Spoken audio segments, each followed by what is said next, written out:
So, hi from Quebec, hi from Ermi. Hello. I heartily welcome who decided to join us today. Today we're having our very first Gurtam meetup. Gurtam meetups is the new initiative that we're launching. Those meetups are online events of the experts, which are represented by wialon partners and moderated by Gurtam employees. So my name is Olga Filonchuk. For those of you who don't know, I'm head of International Business Development Center at Gurtam, and today I will be the host of this meetup. This meetup, I think, is going to take approximately 1 hour, maybe 1 hour and a half, and we'll see how it goes. Also, please feel free to send your questions, send your emotions, any suggestions to the chat. As you could see, I see all of them. You can speak, but I will make sure to address the most interesting, the most controversial questions to our panelists today. Of course, provided we have some time at the end of the discussion. So all the comments, we will try to address them. Also, just to start up, a couple of words from my side, I can say that coronavirus really got us all by surprise. And in fact, a lot of economists have been expecting some major crisis to happen at least since 2008. And they were kind of looking for certain omens, or the black swans as they call them. Indeed, I think I can say safely enough that quite a few of us could actually see a pandemic coming. The pandemic that would change both the ways we do business, the way we communicate, the way we cooperate, because this is something unprecedented. And in fact, it is quite an interesting phenomenon that I'm sure a lot of sociologists and economists would actually analyze for decades. Currently still, we're here and now we need to identify what we're going to do about this crisis, what we're going to do about these challenging times, because times are indeed both challenging, and at the same time, they're providing us with some opportunities, and we're going to speak about those today. At today's Gurtam meetup, I'm joined by an international crowd. Here I have a lot of experts, wialon partners who decided to join us. I'm also happy to see a lot of participants writing in the chat. Just briefly to introduce the extraordinary panelists who are with me today. Today we have Pradeep Kumar of Fleetilla, the United States of America. We also have Omar Hatmi from Active Telematics, Malaysia. We have Benjie Javier of Pinoy Tracker, the Philippines. We also have Peter Chalhoub from Maliatec, Lebanon. And last but not the least, we are also joined by David Jephcott of IoT Solution from Italy, right from the epicenter of the pandemic. So gentlemen, we at Gurtam definitely keep a keen eye on what's going on in the world, and we're trying to gather as many stats, as many indicators as possible, but definitely it's a challenge for now to understand which indicators are probably the most important ones in the long run. At the same time, there are some statistics that I wish to share with you, and I believe in a couple of minutes, my colleague will share a link to the website where you could see these stats for your specific country. We're currently analyzing average mileage and how it changes since the start of the pandemic. And today, I will just briefly mention the stats for the countries of our panelists. Currently, we see that in the Philippines, 70% average mileage reduction happened when we compare it to the last week. And in Malaysia, it is currently 38% average mileage reduction. The US, it is 15% as of today. Lebanon, also 38% average mileage reduction. And Italy is still kicking, it's 23% average mileage reduction. So this is what we could see from the big data that we're having and generating. At the same time, I feel it's important for all of us to briefly discuss what is going on in general. And gentlemen, if you could just briefly in a couple of words explain the state of affairs in your country. What is the situation with the lockdown? What is the situation with business? So Pradeep, would you love to start? Yeah, sure. So we are located in the state of Michigan in US. We are sort of somewhat in the center of the country. Most of the events have been on the East and West Coast, New York and California, and some in New Orleans, I believe. The state of Michigan entered a lockdown beginning of this week. Overall, things are normal. Other than most people are working from home. We haven't seen major turbulence in the in the customer area. And so that's kind of where we are. I believe we are at the beginning phase of what's going on. Yeah, Pradeep, how long have you been on the lockdown? I believe 4 days. This may be the 4th day. Yeah. Mm-hmm. Thank you. So Benjie, how about the Philippines?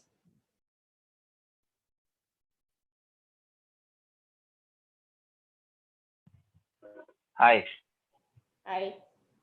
Yeah. Good So, day, everybody. Yeah. Do you hear me? yes, we can hear perfectly fine. All right. Yeah. So I'm Benjie, and it's my opportunity really to speak with you all. And we are a third world country, and I believe we are the one of the top notcher in terms of this pandemic. Mm-hmm. We are a group of more than 7,600 islands. So we've been I think more than 10 days right now, and everything is locked up. Every Mm-hmm. island, domestic channels are locked up. No logistics except food, and trucks with food are being brought uh, to the houses. Mm-hmm. So I believe this is the first major lockdown for the Philippines. Yeah, that was. And yeah, and all my well, I think 90% of my business is shut down. So 10% is running right now. Yeah. Thank you, Benjie. We'll speak a little bit more about our businesses later. David, would you like to go on? Hello. Hi. Yes. Well, we've been in lockdown, getting on for a month now. So, and we've all been confined to home. Our business in general seems to be still holding up. We've had absolutely no cancellations, but as the majority of our customers are on 3-month or 1-year contracts, we didn't really expect to see much change in the short term. However, looking out from just our business, obviously there is a lot of things going on at the moment in the Parliament. They're trying to work out actually what is going to happen. First of all, we've got to get the health sorted out, because we've now got 76,000 infected people, and about 7,500 dead over the last few weeks. So, but again, those numbers we have to take with a little, as we say, a little pinch of salt, because Mm-hmm. a lot of those figures that come out and are bandied around by the media are not really true. And in as much as if you test a person, who do you test? If you test the whole of the population, you're obviously going to get more. So, we hover about the fact that there could be 10 times more people infected in Italy than we're actually recognizing. Mm-hmm. The other thing is that we're seeing very few young people becoming that ill. It's usually older people or people over 70, 80 years old that are in already with underlying problems. So, we just hope. We've had some encouraging things over the last 2 or 3 days. The fact that the rate of growth of the infection seems to be going down, but we wait now till the middle of next week to see whether it's actually we've passed the curve, as they say. But anyway, that's it. It's difficult, but that's it. We have no choice. We have to stay with it. Yeah, thank you so much for explaining what's going on in Italy. I'm sure a lot of hearts go to Italy right now. And we just hope that everyone is safe and sound. And definitely we will discuss how you see the business evolving or not evolving in your country in the short and in the long run. Yeah, just one thing though, just before just to firm up, couriers and people like that are still operating, and in fact, they're probably operating more than they ever have. So, but you know, I can go into that later.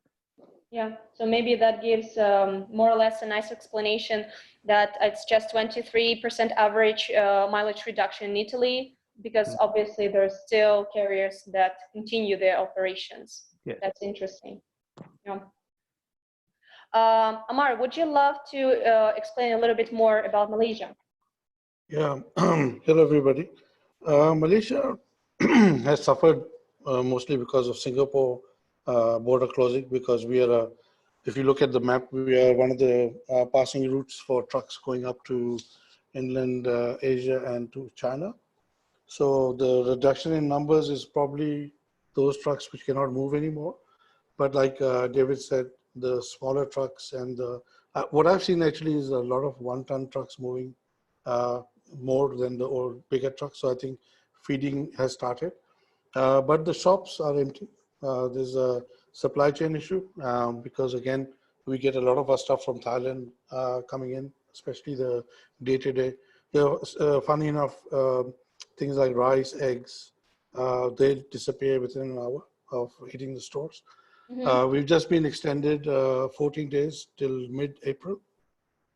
Unfortunately, today they found 200 more new cases. And like David said, who do you actually test? Because if you have a bit of a cough, there's a process to go through. So what we're seeing now is a lot more self-test kits coming out. So people, the government wants people to go and test yourself rather than wait for somebody to come and test. But when you drive in KL, especially in Malaysia, 10 kilometers is your limit. You cannot move away from your base 10 kilometers. You need a what do you call a pink slip from the police to cross state line. Because even if you want to come to work in KL, you're crossing 2 state lines to get to work. People were still coming to work, but today I think the government is going to crack down on them. They're going to go visit offices to make sure people are not working. Business has been affected for sure. I think the biggest impact will be the daily wages people. They don't have business. But like David said, again, deliveries are going on, food, couriers, parcels, they're delivering anything you want. So I think there's an opportunity there. But what we see is unless the borders open, Malaysia will struggle. And Malaysia, as you know, are 2 parts, like Philippines. Philippines is spread all over. So we've got East and West, and then we can't travel between the 2. So there are a lot of issues related to that. But hopefully the government will come back with a package for Malaysians, which we don't know yet. But again, but the belief here is this will go on for longer, and it's something bigger than just the virus. Something else is in the mix, which we all don't know. But I believe this will eat up the whole of April. And after that, then there will be issues with small businesses to pay their bills and stuff. So our business is monthly contract, so long-term contract. So we are getting ready for a cash flow issue from people not being able to pay their bills. Okay, I hope that helps. Yeah, thank you, Omar. Peter, the microphone is yours. Yeah, hi. So in Lebanon, the first case of corona was registered beginning of March. We went into lockdown in a week, I think, and we've been renewed for an additional 2 weeks as of yesterday. So airport is shut down, all businesses are down. There is a state of emergency, but it's not a total curfew like some of the countries. We have so far 330 cases, which is relatively high for a small country like Lebanon. We're only a population of 4 or 5 million. We've had 5 deaths so far out of the 300 cases. And other than that, we've been working from home for 2 weeks as of now. Mainly supermarkets, fuel stations, pharmaceutical companies, companies that deal with the sanitary items, banks are still operational. Other than that, everyone is confined at his home, working from his home. The amount of mileage, which is relatively low for 33%, I think it's due to the mostly for schools. All schools are shut down, and taxi companies, which are also shut down, and car rental companies, which are also down. Other than that, the industries we're in are still moving, whether in security, in food transportation, or in pharma. Peter, I also think that an important aspect that also influenced Lebanon economy and your country is the fact that just recently you've had another revolution, and it's been a very rough time for your country in general, even without COVID-19, right? Yeah, true. We've been hit bad for the past 4 or 5 months. We had a revolution beginning of October. Things cooled down around January with a change of government, etc. And once the new government took charge of the country, they started to work on fixing some things. Then Corona hit again. So we've been hit twice in a row. So we've been struggling health-wise and financially. Business-wise, as David said, most of our clients are semi-annual or annual, and they have renewed their contracts beginning of the year. So we expect to see like a reduction in business mainly around June if things stay this way. Okay, thank you, Peter. Gentlemen, now I hope we could briefly speak about the impact on businesses that you see happening already. Obviously, from your customer base, you understand which spheres are going to struggle the most. I think we should speak about these spheres and see what kind of impact you see already in the short run, and also what the results, the circumstances that you see for the long run. Okay, Pradeep, I think you could be the first one again.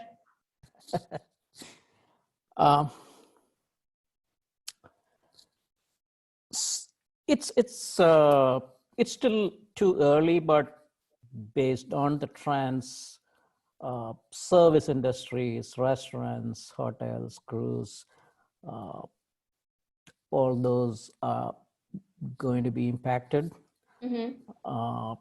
So, but at the same time, I do see a lot of pickup in other areas, but I think you may have a question related to that, so I will kind of wait for that. Yeah, anything that is related to the hotels, restaurants, cruise lines as well, the impact seems to be happening, though I don't have a direct experience so far of anything that is happening. Yeah, thank you. Omar, how about you?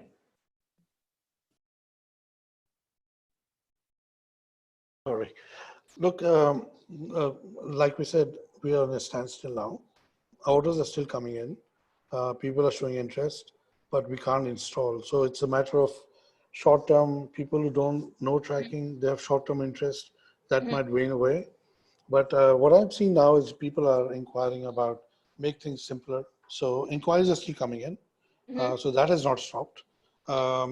Again, if this goes away and then people feel a bit safe, maybe the interest will wane. On our side, everything moves by road. So the demand is there. I think there will be a competition amongst the players now who can come to market with something interesting. And so I'm not too worried about short term. Long term, I don't see a big change. I don't see a lot of extra business coming in. About 10-15% on normal sales. I think that would be the trend for the next 3-4 months. It depends also on what government comes in that is ready for the industry. Other countries, they're taking care of payroll. In Malaysia, I don't think nothing like that's going to happen. So it depends how the small operators, actually the market is not in the big fleets, the market is the smaller fleets.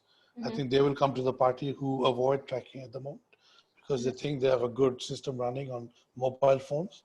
So so I see a 15% opportunity in sales for short term. Thank you, Omar. Thank you for your opinion. Benjie.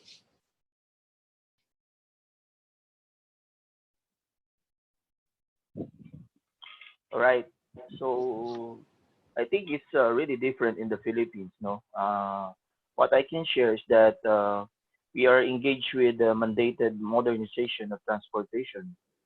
So meaning the government mandated to do install tracking device on all vehicles.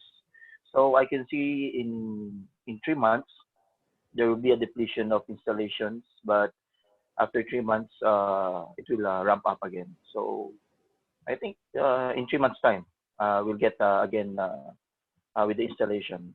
Mhm. So the good thing with the Philippines, as I have spoken lately, we are a country of 7,600 islands. So logistics is a lot, no, and we use normally trucks plus barge, you know, vessels in transferring commodities. So the impact is right now, all logistics company, and they are now still working, but all transportation vehicles, the public utility vehicles, the van, the taxi, and the modernized utility vehicles, the electric vehicles are shut down. So I think after April 15, the sale will ramp up. Yeah. Thank you, Benjie. Thank you for the opinion. Thanks. Guys, just a gentle reminder, I see some of your questions coming in. We'll try to address at least some of them at the end of the discussion, or maybe somewhere in the middle of it. Just feel free, be comfortable with sharing your questions, and then we will pick at least a couple of them. Thank you. David, would you like to continue?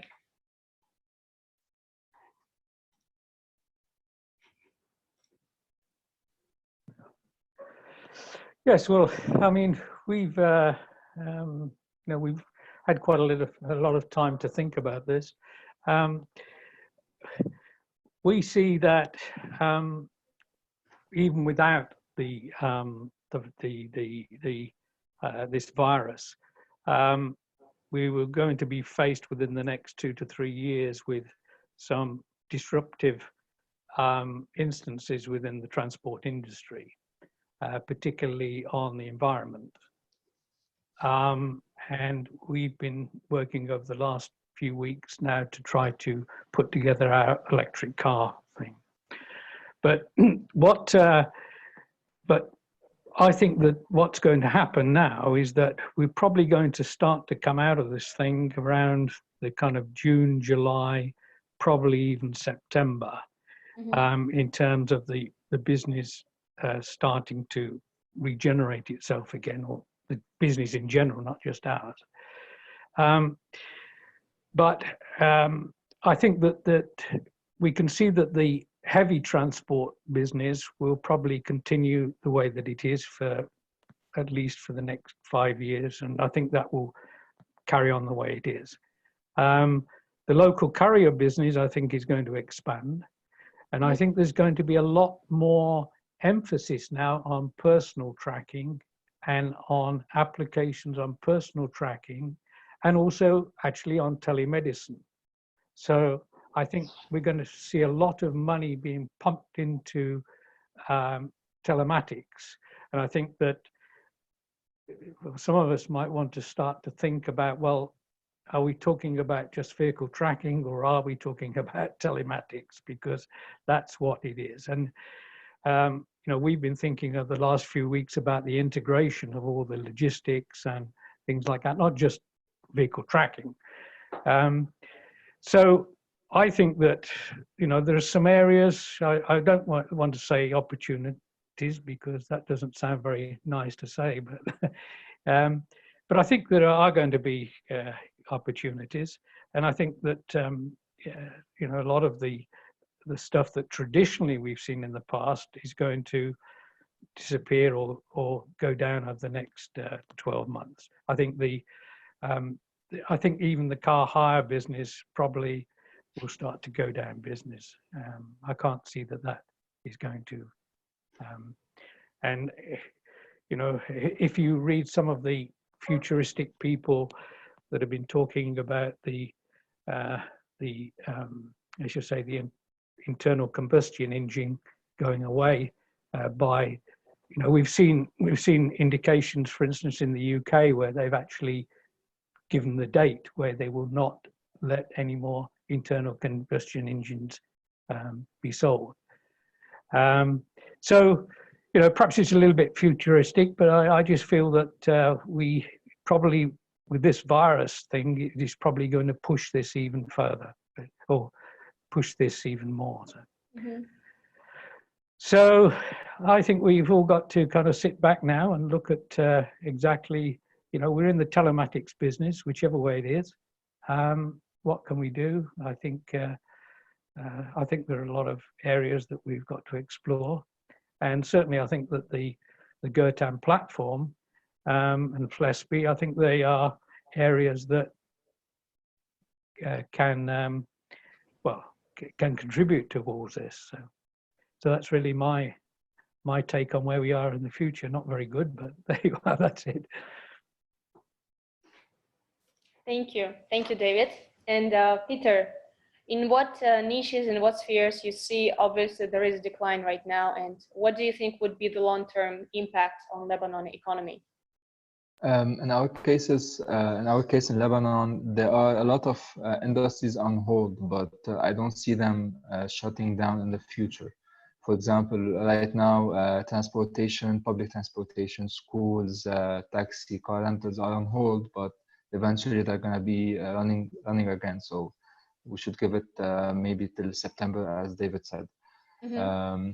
As of niche, in terms of niche solutions, it's good that we are working with wialon as an IoT provider, as a telematics provider. In this case, we are not just restricted to vehicle tracking or basic tracking.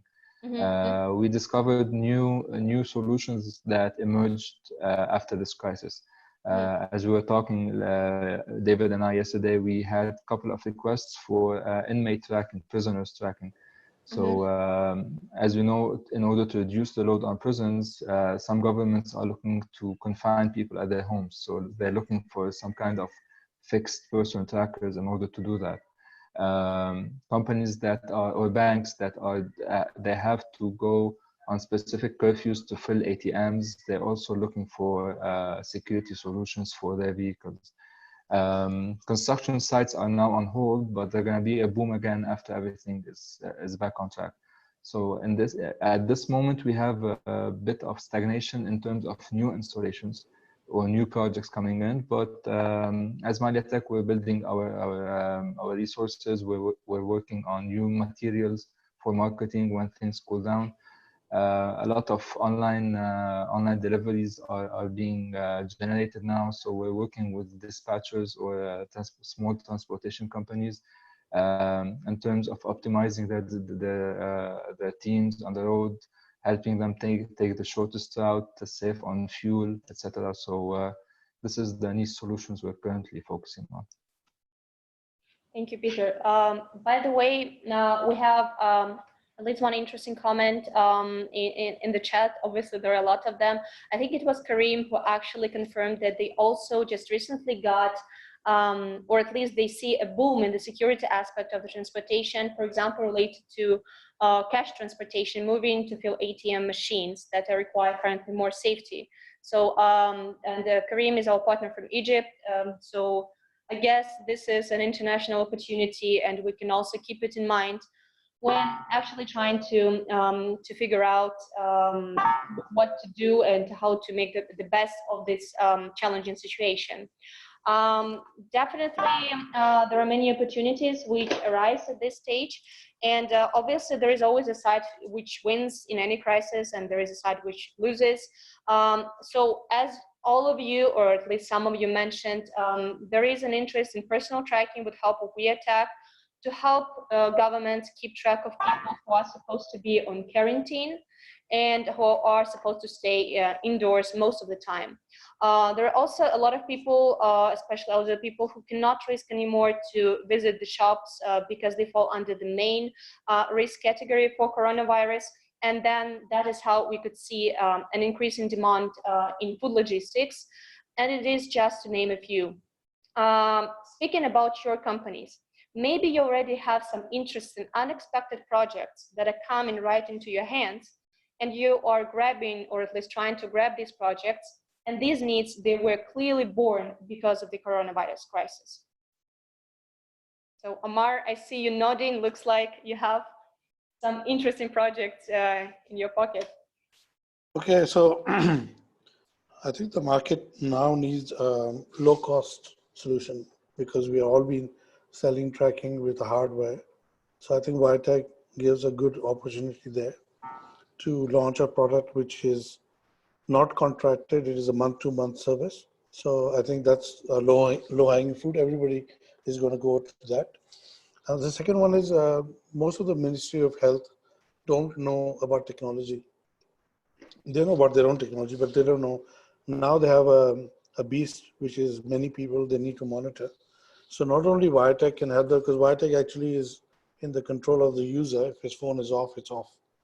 So we are working with now already with Tim to roll out a trial for GPS watch with a homestay. So rather than depend on geofence and battery, we're working with Maliatec, I think. They've got a very good solution where you can use a homestay device, so Wi-Fi and RF, and so battery is saved, and when you walk out of the geofence, then it starts reporting. So I think we're going to demo that somewhere around middle of April, once we get all the things, and then Minister of Health wants to tie the database of the patients to the system, so they can see each patient where they're moving around, and their radiuses will be set up. So that's one opportunity. The big one which I see now is tracking IP cameras. And we are testing one now in Malaysia. Every building will require one with a temperature sensor. So it's a low-hanging fruit. Again, it's IP camera. It is sending data to a backend server. You need to connect to that server. And then you offer a holistic NOC kind of environment for Ministry of Health. Wherever they pick up a reading, they can, they escalate that issue. So these are the 3 things we are working on now straight away, and hopefully before we go back to market middle of April, we should have the trials and the test data available. And Tim is already helping me at the time. He's working with me as well. So I think we've already identified, and we need to go, because our market is $20 a month for tracking, including hardware and software. We need to get something ready for $10, and we're working on that as well. So we will have short-term customers, but that's fine. We'll suffer through them. And in any case, our competition now is the mobile phone, because a lot of logistic companies, courier companies are using the phone as a tracker. They don't invest in buying our service. So we need to go to battle with them and try and offer a platform which is enterprise. And for me, wialon is an enterprise solution. So that's what we need to do. And like David said, and the market is going to see a lot of small businesses mushrooming, 1-2 vehicle drivers, and they'll tie up to a bigger contract. And then even companies like DHL don't own trucks here anymore. There are 2-3 companies in the market who are now renting 1,000 trucks a day, and they don't have tracking. So I think wialon can offer us the Maliatec, of course, branded as a local product. That is the low-hanging fruit we need to engage. Investment into tracking devices in Malaysia now is 3G, 4G, 5G. All this is happening, and these are still devices still expensive. So I think we need to take Maliatec as our a volume seller for us, and not tied to a contract. Use it for a month. You can cancel after a month. So I think it's going to be something that we will concentrate on and market it very strongly. Okay. Thank you, Omar. By the way, I just wanted to let all panelists know that currently we're joined, I believe, by more than 150 people. We have more than 150 guests. So hello, everyone, again. If you've just recently joined us, it's a pleasure. Today we're speaking on coronavirus impact on telematics businesses. I also have a small message to all the participants who are joined as guests, cannot speak but can send messages. Please make sure to work on your settings, because most of the messages that you're sending, it's only me who sees them. Please open the chat, try to find the message from Anastasia. She shared the settings. What you have to do in order to make sure that everyone sees your messages, that everyone sees your questions and can collaborate, even though it's just on the chat side. So thank you for doing that. And we're back to our question. Peter, do you as Maliatec have any new emerging opportunities right now? Coronavirus. We have identified three main needs. The first one was the request for temperature and humidity sensors, mainly for pharma and FMCG companies. I think they are more strict now about delivering goods in a very small time from the main warehouse to the end client. So the obstacle we're having is the flexibility of our team to go and install. So due to the curfew. So first thing, people are now asking for more humidity and temperature sensors. We had, as I mentioned before, we had a need for personal tracker to confine people at homes, mainly prisoners that are not violent enough to be put in jail, but they cannot be set loose. So if they are on parole or just on probation, they are equipped either with an ankle tracker or a watch tracker. So we had this opportunity to work on.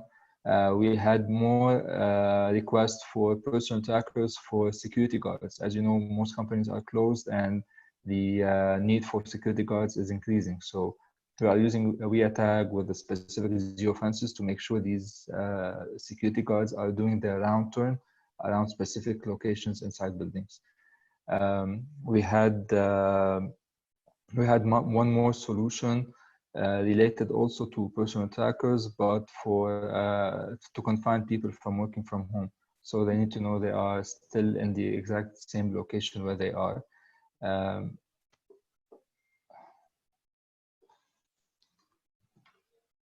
Can you still hear me? Yes, it's good. Yes, yeah, sorry. One last thing we detected is as I mentioned, the online delivery.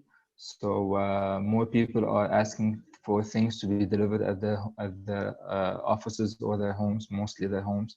So they are looking for dispatching solutions with the last mile tracking. So we also used logistics with wialon to provide them with the solution. That is great. Congratulations. Benjie, I know that coronavirus has been specifically hard on the Philippines. However, I'm interested to find out, and more than 150 people too on the chat, if you were able to identify some interesting niches, some interesting projects in the short run due to the crisis. Actually, we're engaged with medical IoT. So I'll be sponsoring devices. Well, actually, my sponsor is Teltonica. So I made some arrangement with the manufacturer to distribute and use our hosting to detect the doctors. At the same time, the military. So the military right now, our president has already mandated enhanced community quarantine, meaning the military and the police have the power, to control everything right now. So I believe these are the short-term cases for using, well, not personal tracker technically, but using a device that can communicate with GPS.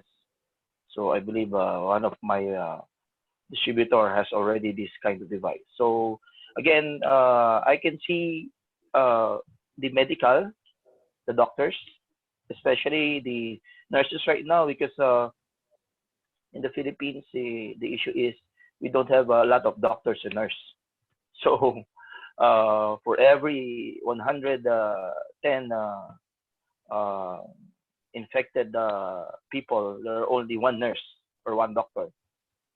So currently we have 500 infected.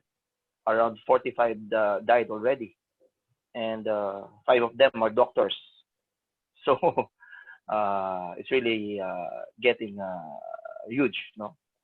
Now, one of the projects also I'm working with is the passenger counter. We're in for the buses right now. We are only allotted to ride 50% of the seats for the social distance,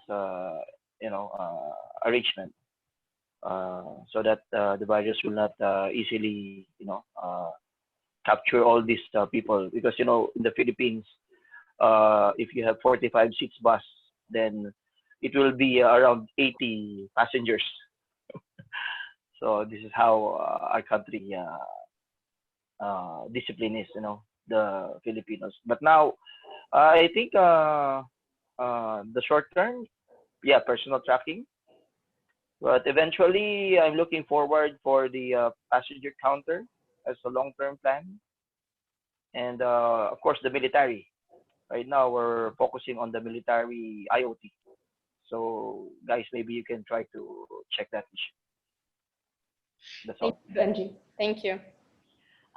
David, how about you? I know that the situation in Italy is probably one of the worst ones right now.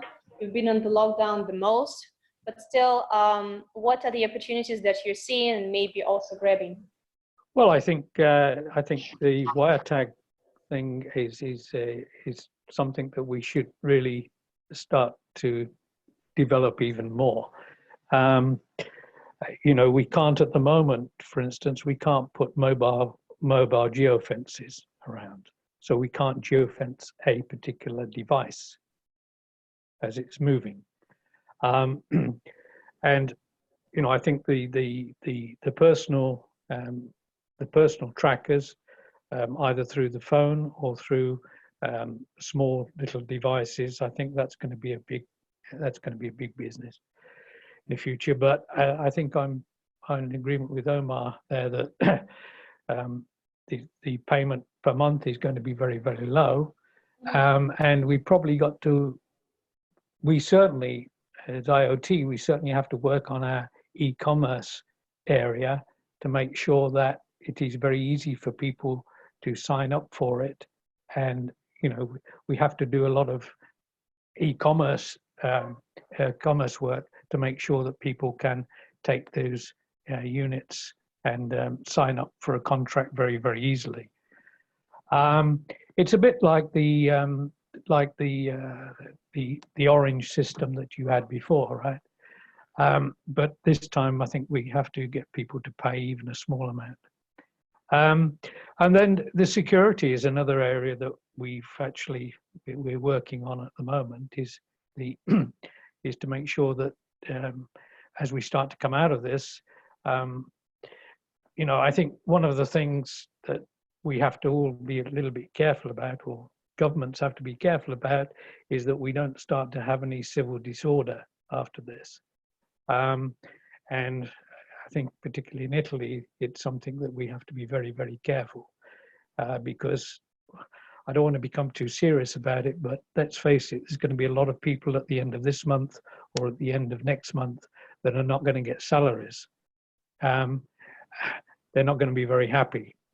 And whether the government can organize this or control this is going to be a big issue. So I think there's going to be some security issues that we will have to face in the future.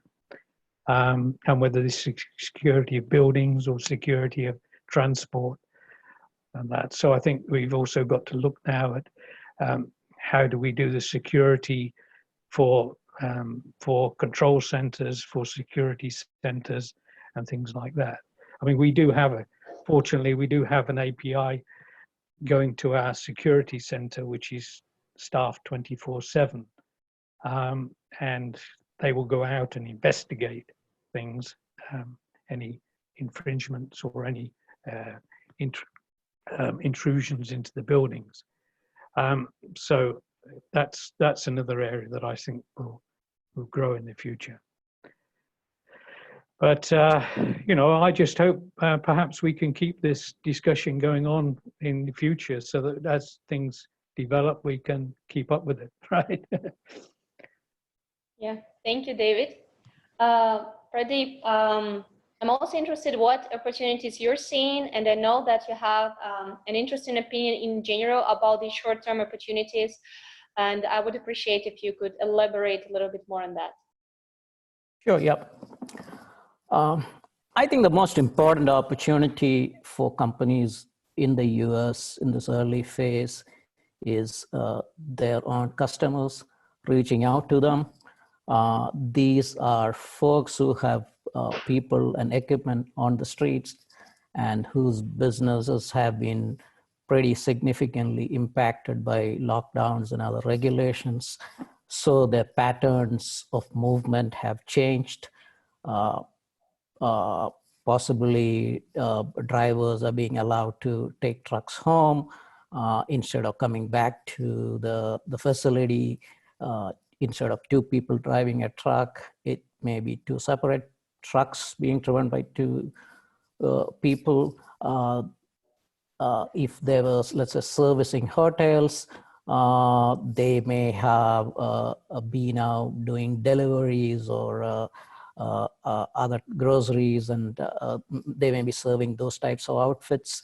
So overall, the nature of the business has changed, and reach out to them, educate them on the nuances of the system and how they can leverage the features that they never knew existed, so that their business is intact. Make them aware of the asset utilization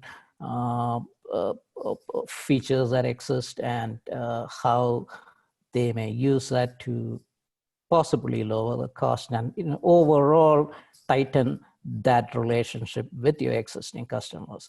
And they will also be looking for various ways of automating what they are doing, trying to do the same thing with less people. So that's another integration opportunity.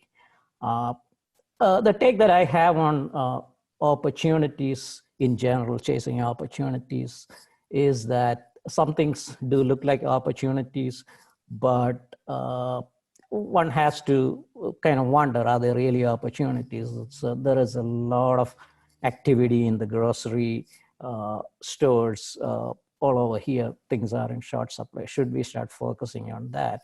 Unless and until we believe the grocery consumption is going to go up over the long term, it's probably not an industry that we should focus on, because by the time we get ready to chase that market, it might already be gone. On the other hand, there may be other consumption patterns or behavioral changes that are more fundamental, more long-term. Those are types of things that one should step back, reflect, and then go after. So things like the last mile delivery, video monitoring, either stationary video monitoring, home medical type of things. Then there are other areas where the opportunities exist, but for a fleet telematics company, it just may not be the appropriate opportunity to pursue because the client mix is very different. So all of these things would come into play while evaluating these opportunities. Thank you, Pradeep. So what would be your brief recommendations to anyone who plans to still try make use of these short-term opportunities? What kind of piece of advice you could give? Well, so you got to step back and see if are you set up as a company to be flexible enough to chase a very short-term opportunity. Some companies can move very fast. Others internal processes and procedures that make it difficult. Many times government opportunities by their very nature take time and connections. So the most dangerous place to be is too far into the future, or to chase opportunities that don't exist, because you will get burnt. My suggestion is to make sure that your current customers are happy, secure, and they are robust, and then slowly look at a few of the many opportunities, step back, make a decision, and make a very deliberate move. Thank you, Pradeep. Those are nice words. So as far as I understand, you suggest to have a cool head, keep an eye on all the opportunities, and make sure you grab those which you can tackle right now very fast, very efficiently in terms of your internal operations. I think that's a good piece of advice for all of us at any point of time, but it is especially important during such challenging times. And speaking about the challenging times and all the opportunities, I think we could still say that at some point the whole case would be over. The crisis would be over. The economies will start to recover, and also a lot of economists they predict the delayed demand, so to say, to increase, for example, for tourism and other spheres. So at some point we'll have to get back on track. We will have to continue our operations and help all the economists, all these companies to go on, because this is what we all need. The whole world needs us actually to act fast once the coronavirus is over. Which is why I was thinking if you could elaborate a little bit more how your companies are planning to spend this isolation and social distancing time. Do you plan to kind of reflect on your operations to think what could be optimized, what could be automated?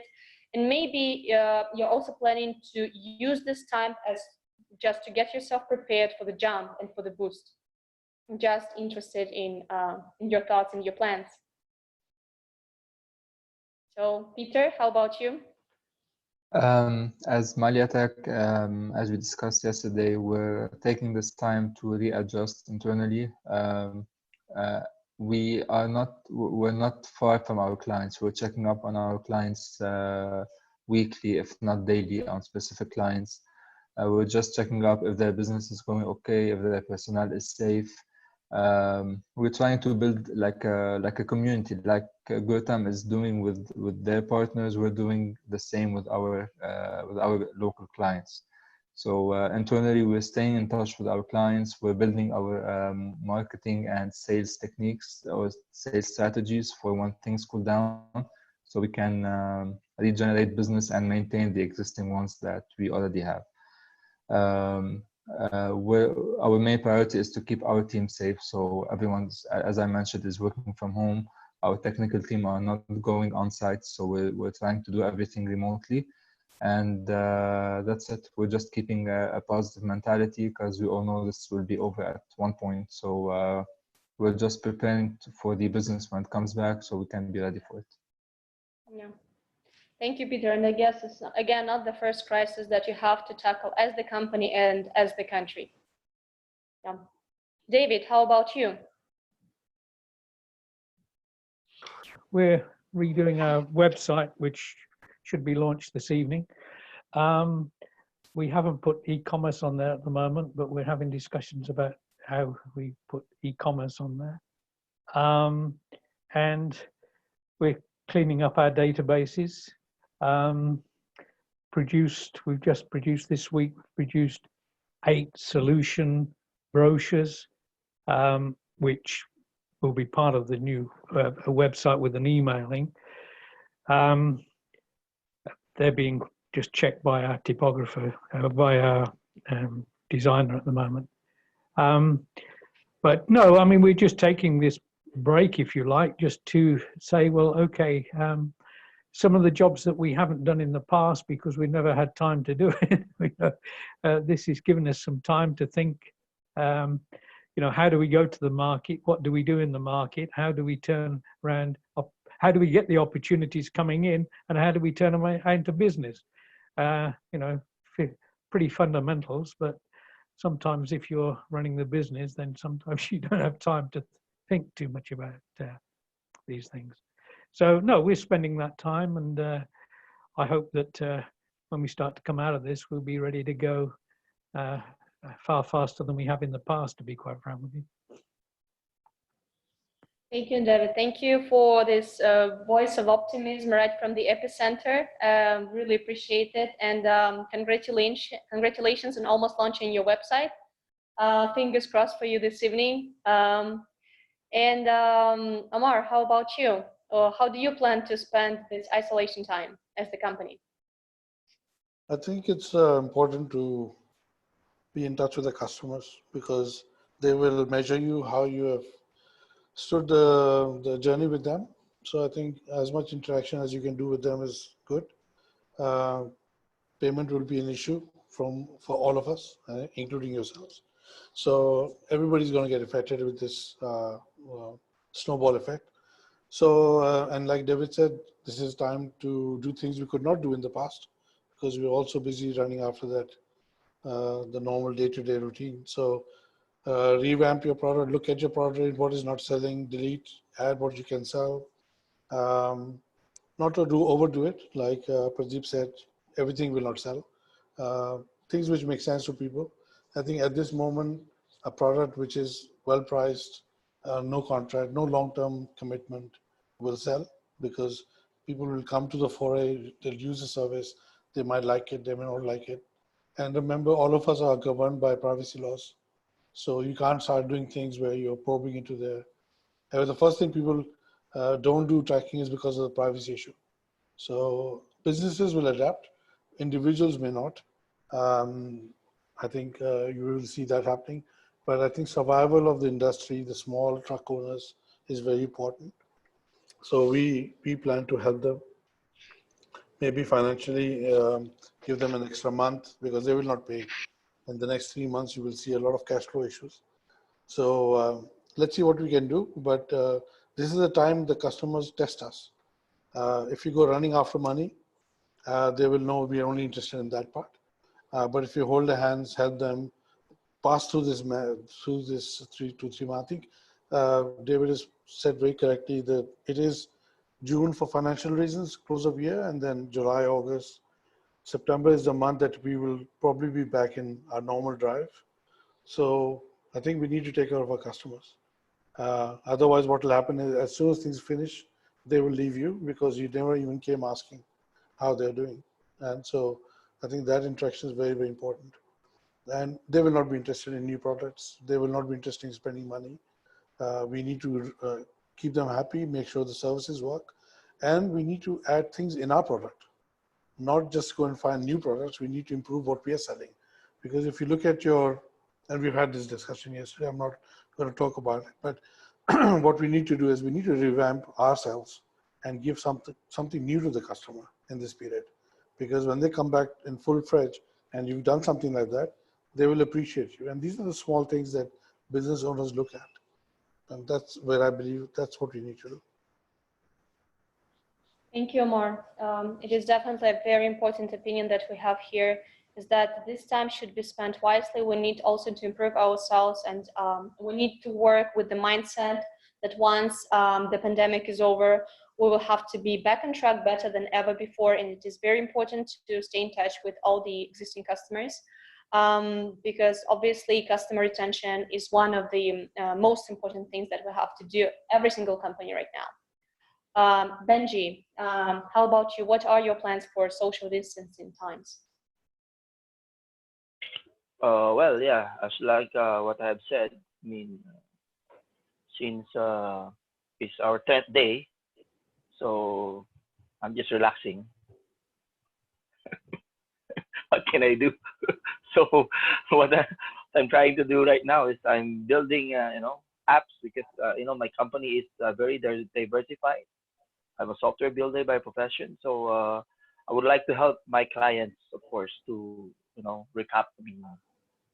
to generate more income after this thing has passed, after this event has passed. So we're focusing right now with software development.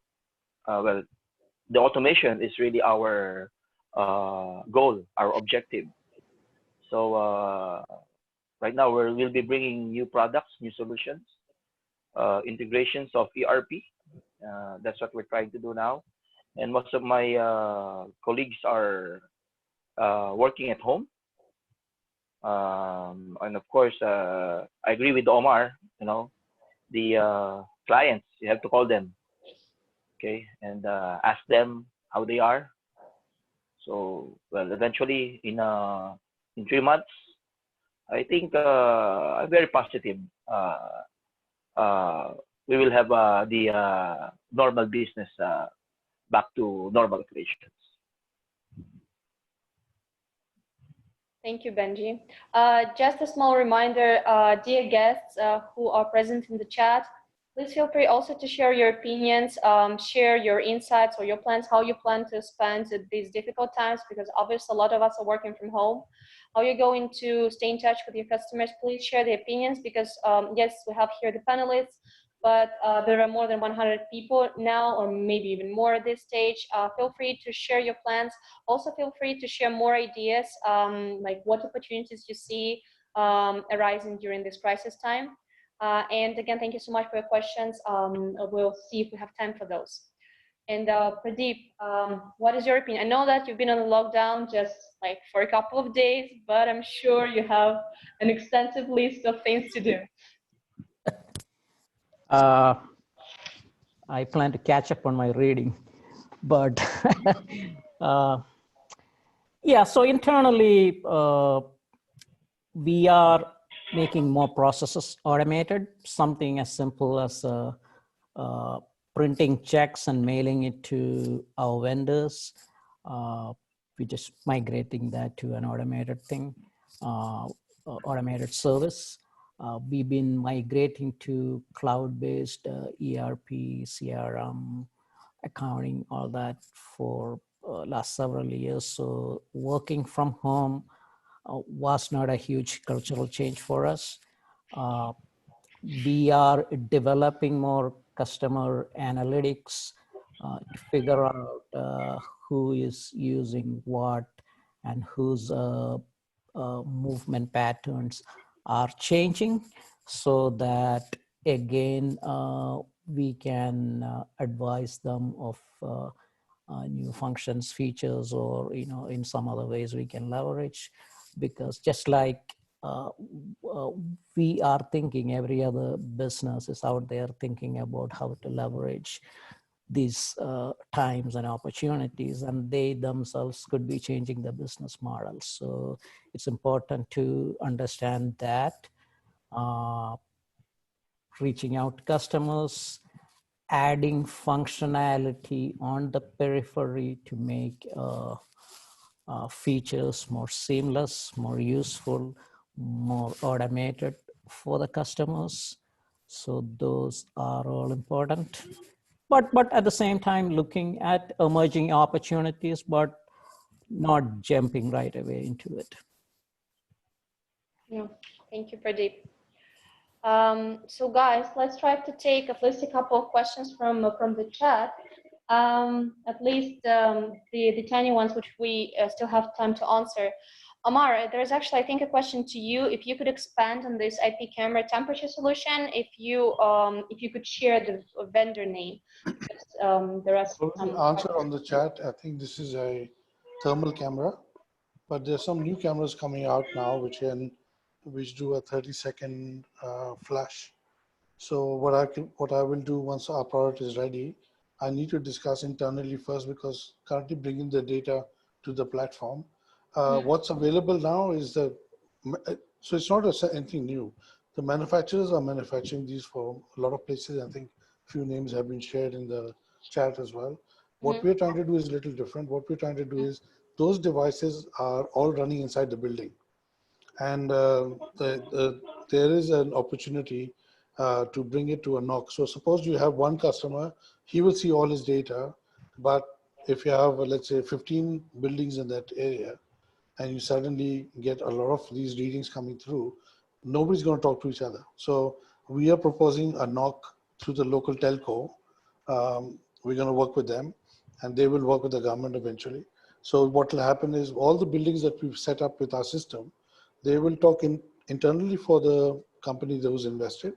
but send the data to a NOC at the back end, which is a map-driven NOC, which will have the building data. And then suddenly you'll start seeing how many alerts are coming from a certain building. So that we need to see, we need a platform like wialon to help us develop that. In Singapore, we've got a customer who's got 75 buildings already, and he's asking us to consolidate. So imagine they run 75 systems individually now. We have an opportunity to consolidate all those into one. So that's the spec we're going to write, and then we'll share with your other people also who are involved in camera technology. So we are actually leaving our domain. We are an IoT solution service provider. So we look, but our domain is mobility. So we are leaving our comfort zone to go into fixed asset, but it's required now. So that's what we'll do. We'll send the spec to your team, where we will say hardware agnostic solution with an API. All the data generated goes into our system, and then we do a map-driven analytics, what we talked about yesterday, analytic-based system. So the thing now is we need to move away from the flat 1D tracking. We need to go into what we call intuitive tracking, where customers need to be sent questions that, okay, do you know what's happening to your fleet? This is what's happening to your fleet. And that analytics must come from our side. A lot of our customers are spending money on top of what they're paying us to do analytics. We need to stop that, because eventually what you'll find, the analytics company will start taking over our domain. And they will just say, send the pointer data to me, I'll do everything. So that's a threat, which I think you guys need to realize. A lot of companies now are doing that. And especially since recently, have you seen a lot of analytic companies are being bought by the bigger software companies? So we know what's going to happen in the next 2 or 3 years. So we need to be aware of that. And we need to, our product is very good, I will say, but it needs a change. So you need to look at the opportunity of other technology. Flespi is giving you that one break where you have sensors now talking to your system. So we need to use that as a platform where, and this thermal is one. Tomorrow it could be something else, could be some other problem comes another 6 months down the line. I think we will see more of these things happening. Disruption is, I think, is going to happen more often. So that's what I mean. So we have a very good mapping solution, which can integrate with other, and I'm presuming somebody's already done it. It's nothing new, but that's the vision I have for helping. And remember, all buildings have these systems. It's not that we're going to go and sell this. The system is already there. We need to consolidate them and then make them come into a SaaS model where we do the analytic part for them, which I believe is not being done. It's just being done for one building who's got the system running like a smart building. So there is an opportunity there. Some people may agree with me, but I think in Malaysia, I've seen that as a very good opportunity. Thank you, Omar. Dear guests, by the way, Omar, John sends a message that analytics and visualization will be the next battleground. I think it is John from Indonesia, so you're definitely on the same page, at least with one more partner. For me, I believe this is a threat to our business, because I've seen a few players who are non-tracking, don't understand our business, but they're very good at analytics. So they're going to bypass all the things we do, and they're just going to go to intuitive tracking, which is an owner of business. What is he interested in? Can you forecast his next disaster? Can you forecast his next accident? Can you forecast his fatigue driver? I mean, in Pradeep's market, ELD is big, huge. Everybody's got to do it, right? So who's doing ELD? A person who's not a tracking company. The Vision Track is not a tracking company. They are an analyst company. And they have to come and ELDs, and Pradeep, correct me if I'm wrong, everybody's buying from them. So we need to understand the threats are looming our business also. So I believe wialon requires a revamp of reporting and analytics very quickly. Thank you, Omar. Thank you for sharing this opinion. And definitely this is something that should be discussed in more detail. We had this conversation already, and We know how we can go about it and discuss it internally with the development team. In general, I think we don't have that much time for questions, but I still a lot of specific questions related to certain support system that Gurtam can provide to its partners. So just in a couple of seconds, I'm going to elaborate a little bit more on this topic. But first of all, I want to thank all the panelists, and I want to thank all the guests for being here with us, for spending time with us. This is the first time we're doing Gurtam meetup, but not the last one for sure. And we definitely understand that we're all in this together. There's no such thing as global economy, or there is a thing like global economy, but there is no such thing as the economy of a single country. We're all united, we're all one. And mortgage crisis in one country can start a domino effect of the crises in different other countries. So it is important for all of us, I think, to take care of one another where we can and when we can. And we also have responsibilities to one another. We have responsibilities to assist our customers, to help them through these difficult times. Which is why I want to use this meetup as the place for a couple of announcements. Speaking about the Gurtam site, we're ready to support, and I'm happy to announce that Gurtam will provide a technical opportunity to all partners globally, without any exception, to archive the units that you're not currently using. You can put the units of some of your customers who maybe stop the operations, or maybe they are currently on pause due to the coronavirus crisis and the whole situation. And you will be able to keep these units in the bin. And after that, once the crisis, once the pandemic is over, you would be able to restore all the units back with all the history, with all the settings. We hope that you will use as the community this gesture, and you will also be able to support your end customers, your clients, because as we're speaking right now, a lot of companies are going through difficult times. And we understand that a lot of the users, they are small fleets, they are small businesses, and those ones are those which are affected the most. Which is why, please, if you're interested, and I do hope you will benefit from this option, make sure to write a message to your personal manager. We will elaborate a little bit more on the technical details.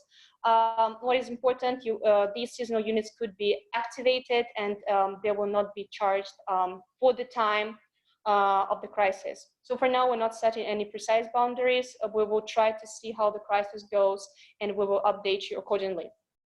So this is the part that we would love to share with the community on the wialon side, but I'm also happy to make a really short announcement from the flespi team.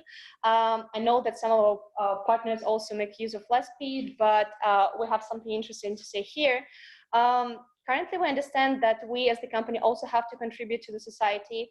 And since in many cases, in most cases, we do not ever work with end users, we really count on partners to help local economies and to help local governments. Which is why flespi is now offering a free commercial flespi account to anyone who is planning to develop any anti-COVID-19 projects. So basically, if you have any idea, if you're ready to develop something basis of flespi, please make sure to get in contact with the flespi team. Apart from giving you a complimentary commercial account, they will also devote their time. They will also devote our best brains to assisting you, to consulting you on the technical side. They're ready to be with you shoulder to shoulder. Apart from that, we also do want to assist partners who are ready to get involved in some governmental projects, which are again, they are tailored to tackle COVID-19 situation. So in case you have any idea, in case you're ready to implement a government-based project which will help to fight this illness, please also make sure to get in contact with flespi. We have currently the space team. They are available. They are ready for fast actions. They should be able to develop the application for a specific project, again, on complementary terms. Whatever we need from our partners is a desire, a project, a wish to work together and to implement something on the state level. So whatever the ideas you have, please feel free to write to flespi. and we will make sure to discuss all the wonderful ideas that you're having. So those are the things that I wanted to communicate today. It's been a real pleasure to see all of you. I see so many people in the chat. I'm happy to be joined by our extraordinary panelists. I want to thank all of you for the participation. I want to thank all of you for sharing your thoughts, your emotions, your ideas. Please don't forget that we also have the partner chats. We can continue communicating there. Now, more than ever, we need to be united. We need to stay one, which is why we are launching a series of such Gurtam meetups. This is just the first event. Tomorrow, we will have the event for the Russian-speaking community, which will be in Russian, and we will have the Spanish-speaking meetup for Latin America and for Spain. However, starting from next week, there will be regional meetups, there will be regional workshops. Please have a look in the chat. I believe you should receive the link to the schedule of those meetups. We do understand that we probably don't know when we're going to meet offline, but now more than ever, we have to stay connected as the community. A lot of our partners can say that they have all the required factors for success. You have one of the best products, you definitely have your expertise, you have your experience, you have your passion, you have your enthusiasm, you know how to tackle hard things, and most of all, you also have the support of one of the most professional communities in telematics. You have the support of the wialon community. Make sure to leverage these capabilities, these advancements, and we will host some regional events. We also have the partner chance. Thus, you should stay connected, and we will be happy to see everyone again. For now, of course, online, but in no time, I think we will be again offline somewhere in the world. And we will just think about these times as very interesting, challenging times when we've managed to make the most of every single opportunity, and we remain strong. So thank you so much. Thank you to the panelists, and thank you to all the guests. Thank you and good night. Good night to Malaysia. Good night to the Philippines. Also, good night to Indonesia from the chat. Yeah, and good morning to the United States of America and to Latin America. Good morning. Good night. Yeah. Keep safe, guys. Just one thing before we leave, Olga, thank you for the opportunity. Could you speak to the technical team and ask them, one of the things we're going to be facing now in our business is called cell-site congestion. Because a lot of people are at home now, our data and our business will be affected if the vehicles are passing through that coverage area. Because I saw today you guys did some analytics on mileage. Can you share with the respective partners their market delays? Because data is being sent by the vehicle, not being delivered to a server. So those kind of analysis, and also this odometer that you're doing now, if you could add that into the platform straight away. So rather than we run reports to do this data, if that can be available per account or per our account or customer account, it's a very good report that straight away shows us who's moving and who's not moving. Because we need to call everybody to ask, look at the system, who's moving, who's not moving. So make that easy for our operations also, because they're overloaded with a lot of work. And last thing we want them to do is run reports and reports. So that's a start to your analytics, is a few basic updates that you can give live on the system. Omar, thank you for the ideas. I think it's definitely worth discussing after the panel too. But anyway, we hear your opinion, we hear your ideas. We will definitely discuss it with the development team, and we'll try to take it from there. Thank you again, everyone. Enjoy your day wherever you are. Bye. Thank you. Bye.